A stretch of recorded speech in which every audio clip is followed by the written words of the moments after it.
Welcome to the Business Throuple podcast, where we talk about what it takes to build a global business. I'm Al. I'm Jasmine Cherrie. And I'm Jamey. Welcome to the podcast. Welcome, everyone. Today, we're going to be talking about a really important conversation that I think is a lot of people are going to get a lot of value out of this. I'm going to be doing more of an interview style with Jamey and Al, and it's a conversation of the business of marriage. So do you guys want to start off by sharing a high-level summary of how you guys got together? And how long have you been together? You married, you're not married? You got kids? We're married in the eyes of God. Yes. We've been together going on 19 years, and this is a conversation we're both really passionate about because it's not spoke about, and especially for me as a woman CEO, the cost that actually does come with that, because if you're a married woman that decides to jump fully into business, it is going to come at a cost. So you've been married for 19 years, you've got 5 kids together, and how long have you been in business together? I would say, if you count, Al and I dabbled in network marketing for a little minute, I would say 10 years. 10 years, but as Al not being the breadwinner of the family, that's probably 6 years. Yeah. Okay, so up until... So there was 4 years of really passiveness where I was sort of supporting Jamey and her vision and what she was doing, but definitely wasn't 100% hands-on. That's one thing that he has always been so amazingly good at, and why I am where I am today is his full support and belief in me. So you were the breadwinner. Yeah. What was that like for you stepping away from... It was like learning how to swim again, really.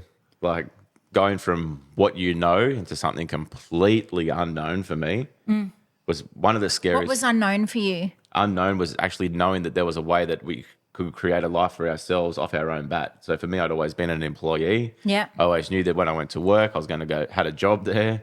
And at the end of the week, I was going to get paid. There was going to be money coming into my bank, and I was going to be able to support my family. He really was in that pressure to provide mode. And he did. He provided great for us. And, we're talking about last episode, 150K. We thought we were living the high life, and I was working too.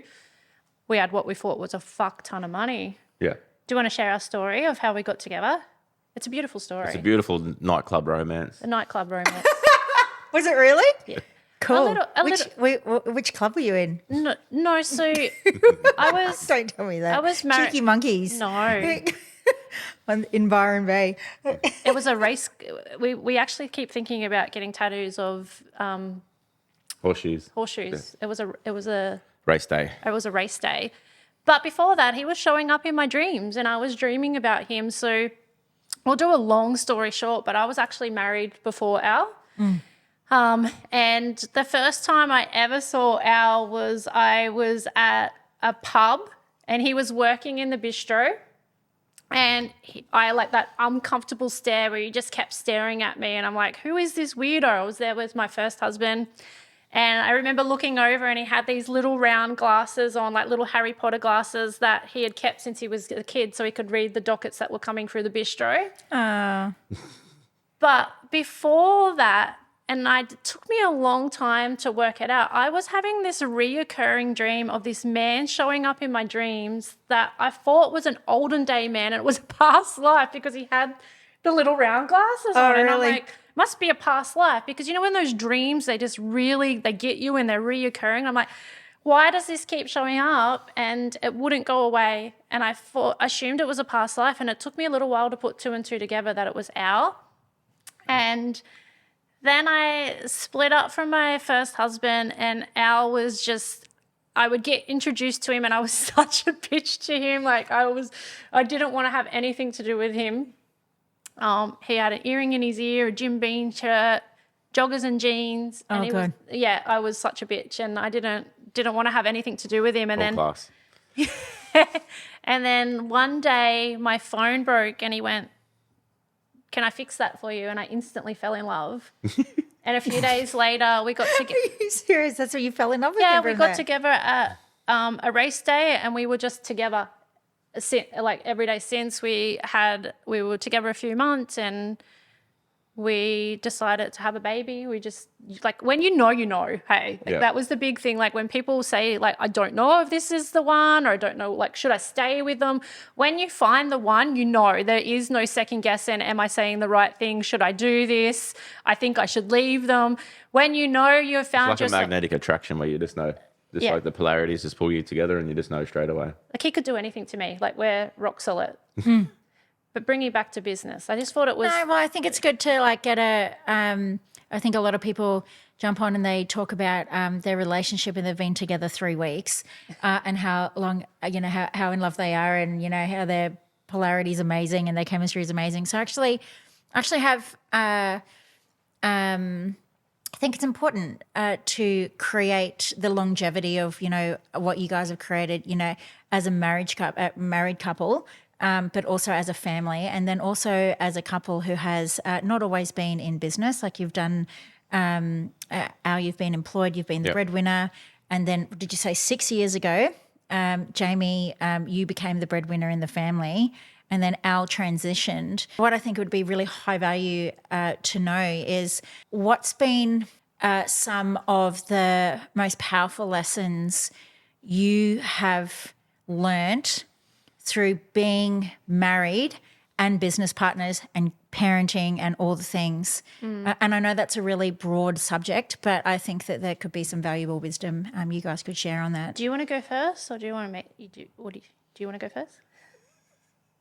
I think one of the most important things is if you're going to go into a partnership in business, in your partnership with your partner, is having really good boundaries around having some sort of separation as well too, because you do spend so much time together.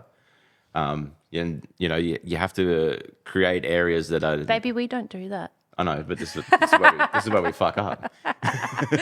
So to give you like context, that the producers are telling Al and I we need to sit apart, and we're naturally just keep going. I know for us, like we're okay with being together all the time, but I think for other people it is also creating the separation between the relationship, the business, and then your own personal life as well too, to keep everything in balance. I think what you're saying, babe, but I think the key thing for us has been separating our business and our marriage. Yeah. So we work together. Is that possible? Yeah. Okay. So one of the biggest things that... Is that possible, and how do you do it? Okay. So I'll pre-frame a little bit. So one of the biggest things where we were stuck for a really, really long time when we first entered the game together, and Al went from being the breadwinner, and he was that for a lot of years, right? And we had polarity in our relationship. He was the man, he was bringing the bread. We had other troubles, right?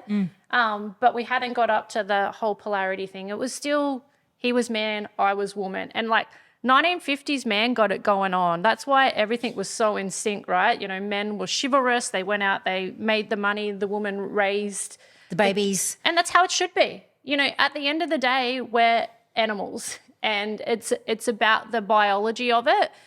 And where we're at now is women have grown past that, and there's nothing wrong with that, but it's just being really consciously aware we're still those biological animals. And so for us, we entered the game where I became the breadwinner. I was the direction, I was making the decisions, I was the everything, and I was telling Al what to do. So for a marriage to be healthy, and I want to talk more about that later too, for a marriage to be healthy, you have to distinguish the two. So in the business, I'm the CEO, I'm the decision maker, I am the direction, but when it comes to our marriage, Al has to be still the breadwinner. So I am the creative of the business, but I refuse to be the one that takes responsibility of making the money for the family. He needs to be the one that looks after the financials in our business.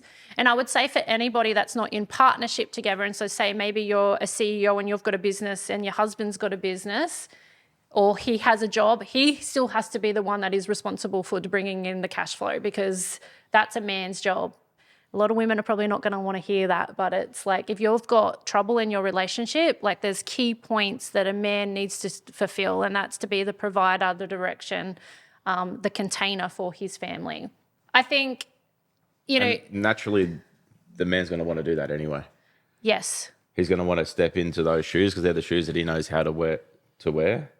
So he's naturally going to want to fulfill that role, and he needs to find his way to do that within the relationship And I think what the and changing the marriage, and the I think business. the whole thing. changing point for you, babe, was when you worked out, I'm here to challenge him. That's my job. You know, when he went from the breadwinner to CEO and he's like, I don't know how to do that. How do I be that?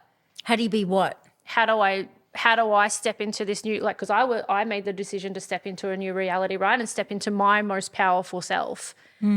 And that meant I left him behind. And so many gurus will say you need to surrender into your man. How is it possible to surrender into a man that is not creating the environment to make that happen? So Al had to stand up to the challenge. Like, he had to see my challenge just like an animal. Oh, yeah. Yeah. And he had to grow, and he went, I accept your challenge. And he did it beautifully. The reason why I want to ask you that is because there are a lot of couples out there where the women are stepping up and they are making a lot of money and they are creating the businesses, and the women are stepping into like learning and embodying this beautiful, very abundant prosperity, prosperous businesses. And then we're getting in trouble for leaving the men behind. But it's like, we want you to come along with us. Like, I don't want to burn my bras. Well, fuck it, we need our men. Yeah, you need the men to step up to the challenge and step up to the plate, yeah, and energetically meet you, and then also Women aren't surpass. women aren't the problem, and I know a lot of men don't want to hear that, but Al clearly saw that he was the problem and not me. I'll be completely honest. For me, it was really easy at the start to be lazy, because I can have tendencies of being lazy and just sitting back and going, oh, this is easy. Jamie's making all the money. But it's unfulfilling within your soul to sit back and do that. Like, you know that you need to be stepping up to the plate. You need to be the man of the house. You need to be providing. So And we crave that. yeah.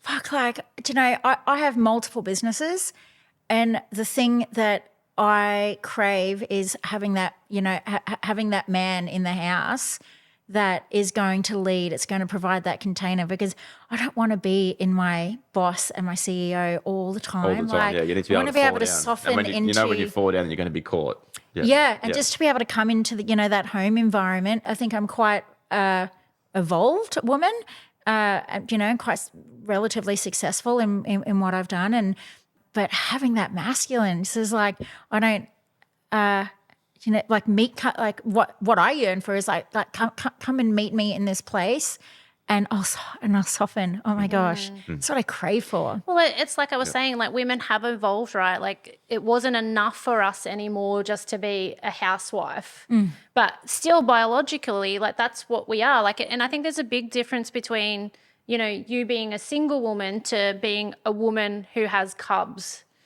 And so, you know, back in the old days, we used to get a dowry, and like, so our father looked after us and we were supported and we loved it. And What's a dowry? did you know a dowry? My is it? grandparents got one of my grandma got Is a that dowry. like buying camels for the daughter or something? Well, I'll give you so 10 goats for your daughter. So you get a head of cattle, you get money. So wherever the woman went to in that family, that they actually would give a dowry. right. And so you were the father's responsibility until you were the husband's responsibility. And people don't probably like that, but that's like, as That's women, just tradition. Yeah, we love to be held and supported. And then we grew as women, and we were like, no, we're independent. We can be independent. We can look after ourselves, and there's nothing wrong with that. And, you know, women will go and become CEOs, and they can be boss bitches. And I think the best CEOs are women, because we can operate from both sides of our brain, right? Like our logical, analytical, and our feeling brain too. So we make perfect CEOs. But it's actually being super aware if you're a married woman with children. It doesn't take away that we are still women, biological beings. And women are the protectors of we look after our cubs, are our most prized possession. It's not business. It's making sure they're loved, cared for, nurtured. So if you're a woman in You're business, raising good humans. yes. And they're in a safe And the man environment. takes care of the fort. And the man, the man is the provider, the protector. So where the woman's nurturing these children and creating a home, it's the man's job to be the provider and the protector. And what we're really fucking great at as women, if we see a man not stepping up, we'll go, stand away, stand aside, I'll do it. And that's where we were at. So, you know, we've spoke about the wheelchair journey and how I led to me being in a wheelchair in a previous episode. And us not having polarity in our relationship was one of the biggest things for that. Al hadn't grown into the how do I be the provider and the protector. And since you've been it, and I was pregnant, saving a business, raising children, and being all the things, and my energy was just depleted. How do you guys navigate challenging business situations? I don't think we have them in business. I think we actually really work really well in business. I think Yeah, but business happens, right? Like challenging things happen. Like we have tough weeks, right? We have things that we need to navigate. But how do you as a married couple navigate them? I think it's even easier for us, like when we have something really challenging, because we have each other to bounce off. So we'll both input our ideas into the best solution for that problem. So I find it easier for us actually I was just going to say, problems. business, easy. When we're in business together and we work, we know, like nobody knows each other like we know each other. Like we're both Geminis. We're fucking definitely soulmates. Like we are connected on a level that is like next level. So when it comes to business, that's easy. What is our hard place is navigating the polarity of our relationship. And we don't do that perfectly. No. It's still a game that we constantly play every day is like when shit's not wrong. Like I think, we've had the flu this last few days and I started to feel really emotional. Like I started to cry and then I got to the point where I'm like, I didn't feel like he was holding me and being there for me. And so they're the indicators for us. Like when things are not easy for us, it always comes back to our relationship and that we're not having polarity with one another. And so how do you deal with that? We have to step back from one. So we'll have to put business to the shelf. Yeah. And then Jamie and I'll have to come back together, resolve our issues that we have going on. Once we're back together, business starts firing again. And I think it's a cycle. I feel like we go through a cycle and I would like to say that cycle would end one day, but I can't remember his name. There's this amazing man and he's got a book about it and he's like, marriage is meant to be hard. And I remember the kids used to come home to us years ago and go, so-and-so's parents don't fight. And I would say, that's because they don't love each other, guys. And it's true. Like, and this bloke has read this amazing book and it's about finding your other half. They're meant to challenge you. Like we've come here to grow and learn, right? So if you're not in a relationship where that person is meeting you and challenging you and helping you grow into the best version of yourself, it's not your one. Yeah, and a lot of people I think have misguided views on what actually love is. And a lot of people, like younger people, will think, love is, this beautiful emotion and, it's like a really... You laugh together all the time and everything's perfect. Everything has polarity inside of it. Every emotion has two sides to it. So love has both sides, the great side and the not so great side as well too. And I think it's really... Which is still great in my opinion because that's like the growing and the learning and the cycles that we do go in. I think it's natural for us as women in business and I hate the term masculine and feminine. I really don't like using those. But when we're in that go-getter phase and we're running at stuff and we're doing the doing, we're doing the things and sometimes we just want to fall down. Like Al's amazing. Like, sometimes like you've seen him be that for me, right? Like yeah, he'll go it's beautiful. Like, just go and sit in the bed, just go and watch Netflix. And he does that. But sometimes he misses that indicator with me. And I am a man. and I keep going. And that's like 2 days ago where I was like crying and I'm like, you don't support me. I don't feel supported. And he's like, turns it back around and he comes and he's like, he just holds me as a woman and we're back on track again. And I'm a really good cook too. And he has a big dick. Oh. Thank you. You can probably cut that out. You're a dickhead. What do you guys think? Sorry, not sorry. What do you guys think is your secret to solving your personal relationships? And keeping the family together. Like Jamie, you've got 5 babies in this house. Like, and as a married couple in your entrepreneurship pursuits with these 5 kids, like that's a lot to handle. We would add some more. You said that when I first met you. I was like, what? I think it's that natural tendency in us. And like, And you were serious. You're like, no, I'm like, what? Like, I like. I think it comes back to that natural urge to create. And like when Al and I will talk about it in private, and he would go, "Yeah, it'd be so good." And but whenever somebody asks Al, and he's like, "No," like he tries to be all tough. But I think it's that natural urge that we just want to create. Like we just want to create little beings of us together. Back to navigating. Do you want your children to follow in the entrepreneurship path? Like, what's your thoughts on that?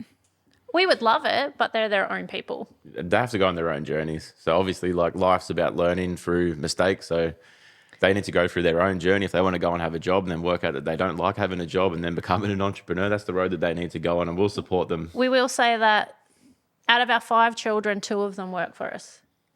Our eldest one, which is a complete boss in the business, when she first started with us, she's like, I never want to be an entrepreneur. Oh, yeah, she dug her heels in Like, hard. don't want to do it. I'm just coming here to show up and make a wage. And now she's slowly but surely turning into a really amazing entrepreneur. She just hasn't accepted the title yet. And I think through that, like Jamie's relationship with her has grown so much. Through her coming into the business, she's actually grown so much more respect for who Jamie actually is and what she can actually do. Because before that, she was just an observer from the outside. She didn't actually see how much. It's the communication, I think. Like, as a mother-daughter relationship, they're always hard, 2 women coming together. But through us working together, we've had to learn to really get great at communicating with one another. And I think that's probably where Al and I are really good too. Like why we're so good at business is you have to be good at communicating together. And within the family as well, because then you've got the children in your family, not the children, not the babies, but the older ones. They're coming into the business as well, and then you've got kind of the family dynamics playing out as well. Like it took a while for them to trust us, right? Because we started out in the entrepreneur game a long time ago, and like we even sold our house to put into our previous business, and they said, "What the fuck are you doing?" Like they didn't trust. Like we were taking their family home away, and we're like, "Just trust us. We promise we will get there."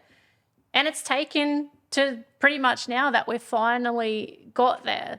So they've had to grow trust and respect for us too within our family dynamics. I bet the ripple effect on their lives for this time of you guys coming together as a family, building the business, like the Gold Coast business, and then the global business as well. I want to have a crystal ball and like give it 10 years. Where will your oldest, like Reese, like the level of extraordinary that she is now? Like I've fallen in love with your girls. They're so beautiful. I love hanging out with them. They're like, I feel a really beautiful connection with them. They're beautiful. They're intelligent. They're driven. Yeah. They're really self-sufficient at the same time, and I think that's the environment that we created for them is go out, learn, be who you are, but we're always here to catch you. Yeah, yeah. And I think that, I do want to get that crystal ball and see where they're going to be in like 10 or 15 years' time. It's like if you're like this now. Oh, well, our 16-year-old, like she's so entrepreneurial. Like she's like to be 16 and be she's dying over there. To be entrepreneurial, like to already have that in place is really exciting. Yeah. I wish I had that. When I was 20, like when I was like early 20s, I was living in London, partying, taking things I shouldn't take and going to places I shouldn't go and hang out with people I shouldn't hang out with. And I'm like, I don't know. I just think this generation that's coming through, that the opportunities, the mindset that's available to them through, through social media around like what's available to them for free around business and entrepreneurship. So even if they might not agree with you on something, but they'll come back around. Oh, they always do. Yeah. That's with the thing with kids, you talk and you don't think they're listening, and then they start repeating things that you say and you're like, hey, they're actually listening. And I think for us, it's not so much as please be an entrepreneur. It's like, please live your life. Yeah. And so that's more so just please know that anything is fucking possible. Anything is possible, and every breath is closer to our last. And so we're big on experiences. Like you're opening Sydney this week. We're all going down. We're experiencing that together. We've got a Bali holiday booked. We're looking at going to the States early next year. And so that's the biggest thing for us is giving them experiences. And like even the kids brought up the other day is when they were little, we used to talk about these holidays all the time. And Talk about going on the holidays. but it would Yeah. never happen. yeah. And they're like, you used to talk about this all the time. And so we're now at a place because we've dug our trench and, they've seen Al and I go through the hard yards. They were along there with us at the same time that we were learning and growing together because we were together when we were really young. We're now at a place where it's all come to fruition. What do you guys see as the future for you guys and business? And do you have any personal plans that you guys want to fulfill on in business? We've got big plans. We'll always have big plans. We always have big vision. We don't like to play small. As Jamey says, we don't like to fuck spiders. So for us, the biggest thing for us is as our business grows, so does our contribution and in the way that we give back to people. That's one of the main things for us. And teaching our kids that's one of the big things of teaching our kids too. Yeah. Like it's not about making money and creating this life for us. It's about the impact that you're making on the world and the legacy that you're going to be able to leave behind by creating a massively successful big business. You can create a legacy that's going to change people's lives for decades to come. And that's the thing that we've got the kids working in. Our second eldest, we're still trying to get there, but it's taken, this amount of time to get them to see that they're actually working for their future. Like they're not working for us, they're working for their future. Yeah. Yeah, it's called future proofing, and being able to understand, like, as a distinction, future proofing your life is sometimes it's not. You got to change your context. Like I'm not just working in the family business. Like we're creating a legacy business. Yeah, and they're that also make thinking difference. that this is going to be created for my kids and then their kids Yeah, and then yeah. their kids, and we can keep this succession going on. Yeah, And with that, then they get to go and experience and be the things. And that's one I of the think big... that for us, that's really massive too, like to be a little bit more personal, because Jamey and I both grew up with not much. Like I grew up with absolutely nothing. So for me to be able to change that paradigm and that reality now for my kids and be able to leave them something that they'll have, that's what means the most to me. Our kids work, but like we're okay to support them, and we do. We've taught them, they've all got jobs as soon as they could and to work hard, but they actually don't go without either. but they don't run around like trust fund babies, like just going, I'm just going to Our tap kids into. have had jobs from like 13, Yeah. 14. They've Yeah. always wanted to work. But the Yeah. thing that I instilled we've gone from a marriage to a kids episode. That's great though. That's all the business of marriage. But the thing that we instilled in them from a really young age is I was an only child. So I grew up on the land, and Al grew up like really bad, but I grew up on lots of money, no money in drought. But I was still I grew up on handouts. I was still an only child, so there was never anything that if I wanted something, I got it. And I think that's created who I am today, like in how I do create such rapid success is I decide that I want it and then I have it. So that mentality I've always drummed into the kids. Like if you want it, you get it. So they've always had the best clothes, the best of everything.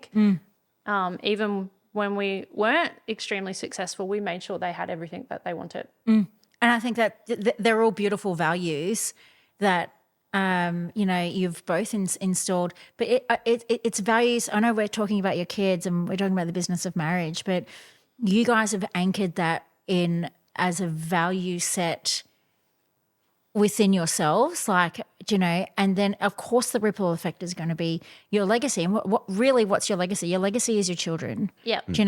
And so having that anchor point as young women and young men, like when they grow up and they hit their 20s, it's like, wow, what an extraordinary gift your legacy can have, and a ripple effect your legacy can have through your children, all from the value set and what you guys have anchored in and created for your marriage and for your business. I think that's extraordinary. I so recommend doing business with your husband. I think you will grow and learn. Like we talk about entrepreneurship being the best personal development program you'll ever find. Do it with your husband and then it's on crack. And it's fun. Like there's times like where we're not in polarity and we're fighting, but we grow and learn and come together so much like better at the end of it, faster. Cool. Well, thank you. I hope everyone got a lot of value out of today. Jamey, thank you for sharing your journey as a woman, entrepreneur, CEO. is married, and Al, I think, we just appreciate you both in openly sharing about, your journeys as a married couple and doing business together. You're welcome. Thank you. We're actually thinking about writing a book. So if you would like to read our book, The Business of Marriage, please reach out and let us know. And you can catch us on all the links below. Click on those, reach out. We've got big missions, so we're looking to connect with anybody that wants to connect with us. Thank you. Uru.